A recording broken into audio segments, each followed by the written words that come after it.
শীতের এই সময়ে আমরা যে ধরনের সবজিগুলো সাধারণত পেয়ে থাকি বছরের অন্যান্য সময় সে ধরনের সবজিগুলো পাওয়া গেলেও হয়তো একটু এক্সপেন্সিভ হয় বা একটু চড়া মূল্যে আমাদের কিনতে হয়, যেগুলো অনেক সময় আমাদের সাধ্যের বাইরে থাকে। আজ আমি আপনাদের সঙ্গে যে রেসিপিটি শেয়ার করব সেটা হচ্ছে সবজি প্রেমীদের জন্য। যারা সবজি খেতে খুব পছন্দ করেন এই রেসিপিটা তাদের জন্য একদম পারফেক্ট হবে। তো প্রথমেই আমি বিভিন্ন ধরনের সবজিগুলোকে খুব ভালোভাবে কেটে ধুয়ে পরিষ্কার করে নিলাম।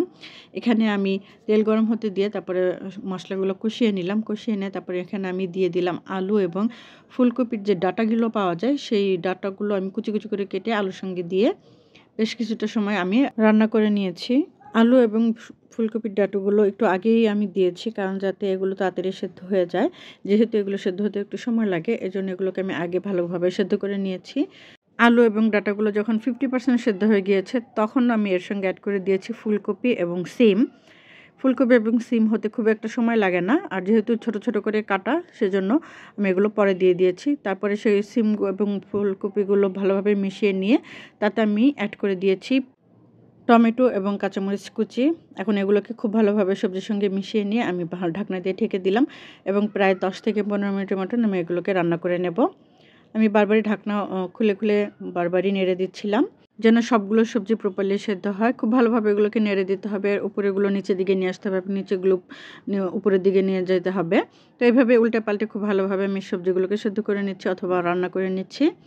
যাই হোক, তো আমার মতন এভাবে কে কে সবজি পছন্দ করেন অবশ্যই কমেন্ট সেকশনে জানিয়ে যাবেন। আর শীতকালীন এই ভাজিটা বা সবজির যে কারিটা বা ভাজিটা, এটা আসলে খুবই মুখরোচক হয়ে থাকে। তারপর আমি এখানে অ্যাড করে দিলাম কাঁচামরিচ এবং পেঁয়াজের কলি। এগুলো আমি এখন সব কিছুর সঙ্গে খুব ভালোভাবে মিশিয়ে নিয়ে আবারও খুব ভালোভাবে 5 মিনিটের মতন রান্না করে নিয়ে তারপর আমি এখানে অ্যাড করে দিলাম ধনেপাতা কুচি। ধনেপাতা কুচিটা এখন সব কিছুর সঙ্গে খুব ভালোভাবে নেড়ে মিশিয়ে নিয়ে আমি এখন এটাকে ঢাকনা দিয়ে রেখে আরও 10 থেকে 15 মিনিটের মতো রান্না করে নেব। আমার রান্না কিন্তু প্রায় অলমোস্ট শেষের দিকে। সবগুলো সবজি যখন খুব ভালোভাবে কুক হয়ে গেছে, ম্যাক্সিমাম সবজিগুলো যখন গলে গলে যাবে, তখন এটাকে নামিয়ে ফেলতে হবে। সে পর্যন্ত এটাকে খুব ভালোভাবে কুক করে নিতে হবে। যে কোনো কিছুর সাথেই এই সবজিটা কিন্তু খেতে বেশ ভালো লাগে। লাইক আপনি পরোটার সঙ্গে এই সবজিটা খুব ভালো লাগে। ইভেন রুটির সঙ্গেও এই সবজিটা খুব ভালো লাগে। আবার এটা গরম গরম ভাতের সাথেও কিন্তু দুর্দান্ত লাগে এটা খেতে। তবে সবজিটা একটু স্পাইসি হলে আরও বেশি ভালো লাগে। আমি কিন্তু এখানে প্রচুর পরিমাণে কাঁচামরিচ ইউজ করেছি, আপনারা অলরেডি দেখেই নিয়েছেন। তো কাঁচামরিচ যত বেশি ইউজ করবেন এটা খেতে ততটাই ভালো লাগবে, কারণ এখনকার সময় কাঁচামরিচগুলোতে একটু ঝাল কম থাকে। তাই কাঁচামরিচ বেশি দিলেও ঝালটা বেশি হয় না, কিন্তু ফ্লেভারটা অনেক ভালো হয়। তাই চেষ্টা করবেন কাঁচামরিচগুলো একটু বেশি বাড়িয়ে দিয়ে এই সবজিটা করার জন্য।